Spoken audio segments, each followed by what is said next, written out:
You are listening to Audio SSLC, your audio medium for easy understanding and revision. To download a copy of this recording, please visit audiosslc.com. History, Unit 1, Advent of Europeans to India. In this unit, you'll learn the trade and commerce relationship India had with the Europeans, the arrival of Europeans to India for trade, the Carnatic Wars in the backdrop of European political developments, Battle of Plassey, Battle of Buxar, and dual government system, and lastly, the British policy of aggression. There were trade and commerce relationship between India and Europe since ancient times. There was great demand for Indian spices like pepper, cardamom, ginger, and many other spices in Europe. The trade relationship continued between India, Europe, and other Asian countries even during Middle Ages. The Arab merchants carried the Asian merchandise into Constantinople of Eastern Roman, that is the Byzantium Empire. Italian merchants would buy these goods and then sell in European countries. Like this, Constantinople was the center of international business and considered as the gate of European trade. While Arab merchants had gained monopoly over the trade in Asian countries, Italian traders had gained monopoly over trade in Europe. The merchandise from Asia had brought good profits to Italian merchants. Let's learn about the fall of Constantinople. The trade and commerce between Asia and Europe was taking place through the city of Constantinople. In 1453, the Ottoman Turks captured the city of Constantinople. As a result, all the trade routes connecting the city of Constantinople came under the control of Turks. The Turks started levying too many taxes on the goods passing through these routes. As a result, the merchants felt that the trade was not profitable. Meanwhile, Spain and Portugal were attempting to break the monopoly of Italian traders. They started encouraging courageous sailors to find a sea route to India. The invention of compass, astrolabes, and gunpowder provided further impetus to this venture. A new sea route to India. Vasco da Gama, the Portuguese sailor who left Lisbon and reached Kappadu near Calicut on the east coast of India in 1498. By this, he was successful in discovering a new sea route to India. This route continued to be the route of trade between India and Europe for many years. Like this, Portuguese were the first to re-establish trade between India and Europe. Know this, in 1869, a huge canal was built in Egypt to connect the Red Sea and the Mediterranean Sea, and it is called Suez Canal. Until the building of Suez Canal, the sea route discovered by Vasco da Gama was the route used for the trade between India and Europe. The ships had to pass the Cape of Good Hope, the southernmost tip of Africa, to reach India. The distance between Mumbai and London through Cape of Good Hope is 10,800 nautical miles. 1 nautical mile is equal to 1.85 kilometers. It is only 6,200 nautical miles through Suez Canal. The journey is reduced to half of the distance. Coming to European trade companies, with success of Portuguese, many Dutch, French, and English arrived at India for trade. This development not only changed the history of India, it also changed the history of European countries. Let's learn about the Portuguese. Portuguese were the first to arrive at India for the trade and were also the last to leave India on the sea route. After Vasco da Gama, Francisco de Almeida arrived in India as the Viceroy of Portuguese. He implemented blue water policy in order to establish the supremacy over the sea instead of supremacy over lands. Alfonso de Albuquerque, who came after Almeida, is considered as the real founder of Portuguese Empire in India. He waged a battle against the Sultan of Bijapur in 1510 and won Goa. Goa became the administrative center of Portuguese administration in India. The Portuguese had absolute monopoly over trade with India for almost a century, and their power declined with the arrival of English and French in India. Let's learn about the Dutch. Dutch are from Holland or Netherlands. They established United East India Company in 1602 with the aim of doing business with eastern countries and entered countries like India, Java, Sumatra, Indonesia, and spices-rich islands. They established warehouses in Surat, Broch, Kambe, Cochin, Nagapattinam, Masulipatanam, and Chinsor and other places in India. With this, they broke the monopoly of Portuguese in India. Later, unable to face competition from English and French, Dutch limited themselves to spice-rich islands. Know this: the warehouses were the places of storing merchandise. Huge walls were built around these warehouses to provide protection. Let's learn about the English. In 1600, December 31, Queen Elizabeth issued a royal charter authorizing East India Company to trade with eastern countries for 15 years. The company started the business formally in 1613. The Mughal Emperor Jahangir issued a royal permission to English to establish their first warehouse or factory at Surat. In 1617, Sir Thomas Roe arrived at the court of Jahangir as the royal ambassador from the court of James I. He sought permission from Jahangir to establish factories in other places of Mughal Empire.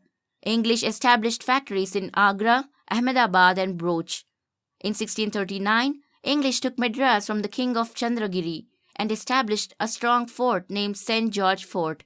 Later, Charles II, the Prince of England, gave Bombay as an annual rent of £10 a year to East India Company in 1668.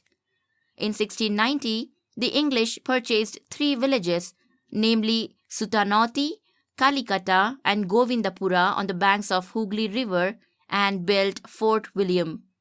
The city of Calcutta grew around this fort. By 17th century, the English had established Bombay, Madras, and Calcutta as the centers of their presidencies. By the later part of 18th century, the English made Calcutta as their capital city. They implemented their own civil and criminal procedure codes in the areas that were under their control. Let's learn about the French. French East India Company started as a government-owned company in 1664. It started its first factory in Surat in the year 1668. Later, they established its factories in Machilipatnam, Chandranagara, Mahe, Karaikallu, Kosimbazar, Balasur. In 1674, the French took Valikandapuram from a local Muslim official and developed it as a major trade center. That center is Puducherry or Pondicherry. Dupleix, who arrived in Pondicherry as the Governor-General of French, had the high ambitions of establishing French as the major power in South India. This ambition led to Carnatic Wars with the English. The competition between English and French. The Portuguese and Dutch had withdrawn from India, unable to withstand the competition from French and English by the 18th century. Finally, French and English resorted to show strength in order to establish their political supremacy over India. Meanwhile, political volatility arose in the regions of Hyderabad and Carnatic, that is, eastern part of Tamil Nadu, and both the English and French tried to exploit the situation in their favor. This led to the 3 Carnatic Wars. Know this: Hyderabad Kingdom was established in 1724 by Asaf Jha. His feudatory ruler Dost Ali, who was ruling Carnatic region, was not loyal to him. The Marathas killed Dost Ali in 1740 and looted Carnatic and imprisoned his son-in-law Chanda Sahib in Satara. Asaf Jha named Anwaruddin as the Nawab of Carnatic in the place of Dost Ali. First Carnatic War, 1746-48. On the request of Dupleix, La Bourdonnais, a French military leader from Mauritius, invaded Madras and captured it. This forced the helpless British to request the help of Anwaruddin, the Nawab of Carnatic, for support. The army sent by Anwaruddin failed to defeat the French at Madras. Finally, La Bourdonnais took money from the British and returned Madras and went back to Mauritius. This enraged Dupleix and attempted to take Madras but failed in it. Finally, this war ended with a treaty in Europe between France and England called Treaty of Aix-la-Chapelle. Know this, the Nizam of Hyderabad Asaf Jah died in 1748. A tussle started between his son Nazir Jung and his daughter's son Muzaffar Jung for the throne. On the other hand, a fight had broke out between Chanda Sahib, who was released from the Maratha prison, and Anwaruddin in Carnatic. French extended their support to Muzaffar Jung in Hyderabad and Chanda Sahib in Carnatic. The English extended their supported Nazir Jung and Anwaruddin. In 1749, the combined forces of French, Chanda Sahib and Muzaffar Jung defeated Anwaruddin and killed him in Ambur battle. As a result, Chanda Sahib became the ruler of Carnatic. Muhammad Ali, the son of Anwaruddin, stayed at Tiruchinappalli with the help of English. In Hyderabad, Muzaffar Jung became the Nizam by killing Nazir Jung with the help of French and Chanda Sahib. He got killed after a few days. The French made Salabad Jung, another son of Asaf Jah, as the Nizam of Hyderabad. You are listening to Audio SSLC, your audio medium for easy understanding and revision. To download a copy of this recording, please visit audiosslc.com. Second Carnatic War, 1749 to 1754. In the changed circumstances, French made Salabat Jung, another son of Asaf Jah, as the Nizam of Hyderabad. An officer named Buxar was stationed in Hyderabad for his protection by French. In Carnatic, Chanda Sahib was a Nawab with the help of French. Robert Clive of East India Company attacked Arcot, the capital city of Carnatic, and defeated Chanda Sahib. Chanda Sahib was imprisoned and later killed in this war. In the place of Chanda Sahib, the English named Muhammad Ali, the son of Anwaruddin, as a Nawab of Carnatic. The Second Carnatic War ended with the Treaty of Pondicherry. French recalled Dupleix. This war brought laurels to English, while French suffered a political setback. Third Carnatic War, 1756 to 1763. Comte de Lally of French attempted to besiege Wandiwash in 1760. In this decisive battle, Sir Eyre Coote of the English army defeated the French and imprisoned Buxar. Lally escaped and hid in Pondicherry. Finally, Eyre Coote attacked Pondicherry and Lally had to surrender unconditionally in 1761. French had to lose all their bases in India due to Carnatic Wars. In spite of this, as per the Treaty of Paris in 1763, Pondicherry was returned to French. With these developments, French lost their importance in India. Like this, English, by defeating all their rivals, started consolidating their power over the southern India. Know this, Robert Clive, who laid the firm foundation of the British power in India, had joined the East India Company as clerk. He played a decisive role in Carnatic Wars, particularly in the siege of Arcot, and played a prominent role in the British victory. He was successful in establishing the British rule over South India and was instrumental in Bengal victory also. After the Battle of Plassey in 1757, he gained control over the Nawab of Bengal also. Clive amassed immense wealth in all these ventures and helped the East India Company to earn more profit. Clive returned to England with immense wealth, rich, and became the Member of Parliament. With the return of Clive to England, the East India Company started facing losses in its business. Even though there were many allegations against Clive, the British government had to resend Clive to India to save the company and also save the face of the country. The British won the Buxar battle and earned back its respect again. Clive was successful in securing the Diwani rights for the British over Bengal, Bihar and Odisha regions. This brought more wealth to Robert Clive and to East India Company as well. Dupleix was named the Governor-General of French regions in India in 1742. He dreamt of achieving French harmony over India and entered into treaties with the local kings. Hyder Ali was also trained in the army of locals raised by Dupleix. The British considered Dupleix as a formidable challenge to them. Hence, we notice clashes between the French and the British to gain supremacy over Carnatic and Deccan Plateau. Dupleix played an important role in the First Carnatic War in 1746. The rivalry between the French and the British continued till 1754. Later, French government recalled Dupleix as it wanted peace. Coming to the British rule in India. After gaining political control over South India, the British tried to gain control over rich Bengal province in the later part of the 18th century. The Bengal province had achieved tremendous growth in the area of agriculture, commerce and industry. The East India Company was making considerable profit from this province. The Dastaks, or the license issued by the Mughal ruler Farooq Shiara, were the main reasons for this. But these dastaks that were limited to the company transactions were misused by the individual officers of the company too. This resulted in huge loss to the Bengal government. Hence, all Nawabs from Murashid Ali Khan to Ali Vardi Khan were opposing such misuses. Later, this led to confrontation between the Nawabs and the company.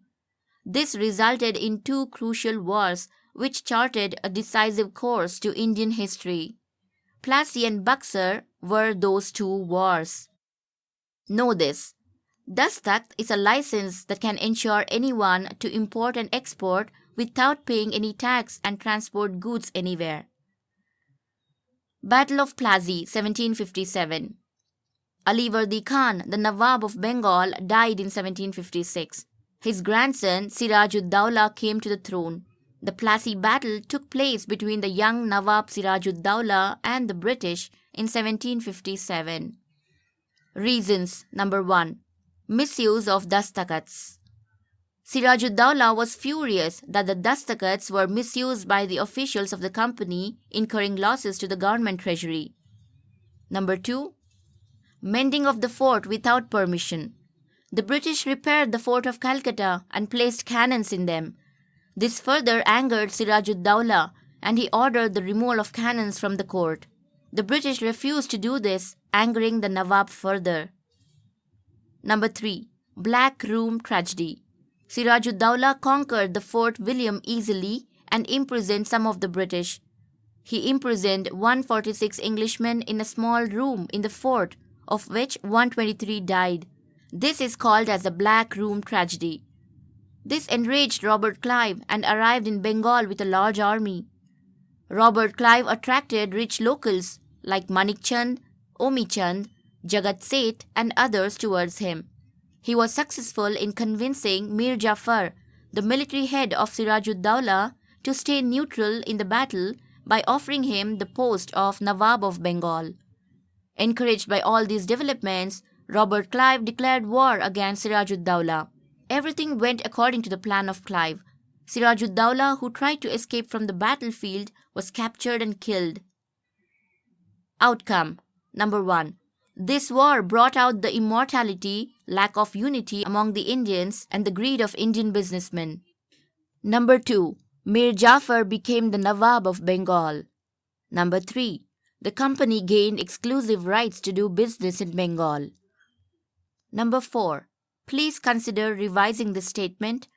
Mir Jafar had to pay a relief to Siraj-ud-Dawla's attack on the Fort William. In a nutshell, Mir Jafar became continuous victim of the company and its employees. Even though the treasury went bankrupt due to this greedy nature, the greediness of the company and its officials were never satisfied. The British projected Mir Jafar as an inefficient Nawab and brought in his nephew Mir Kazim as the new Nawab. Battle of Buxar, 1764. Mir Kazim was an efficient administrator. In the beginning, he remained loyal to the company.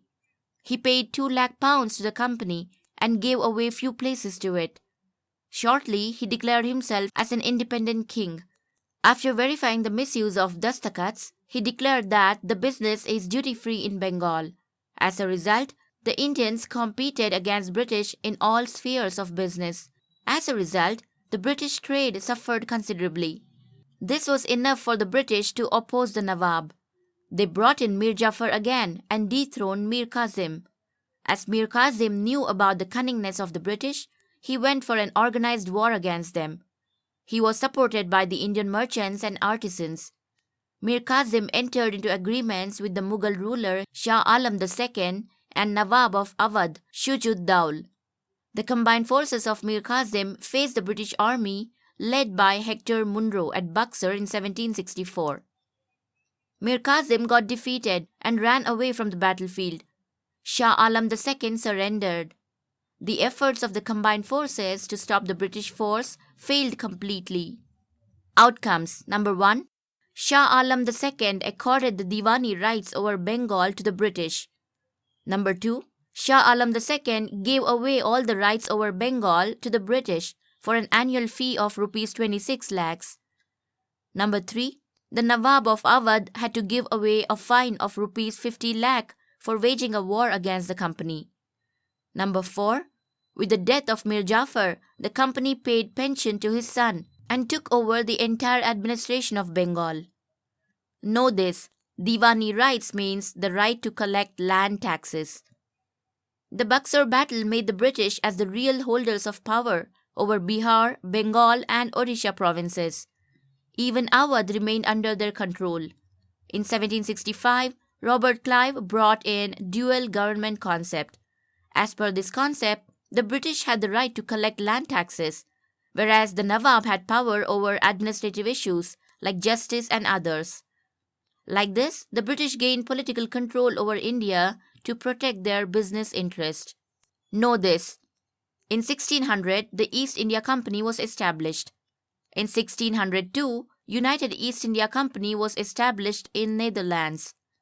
In 1619, the Mughal Emperor Jahangir issued royal charter allowing the British to conduct trade in Surat on the west coast and in Hooghly on the east coast.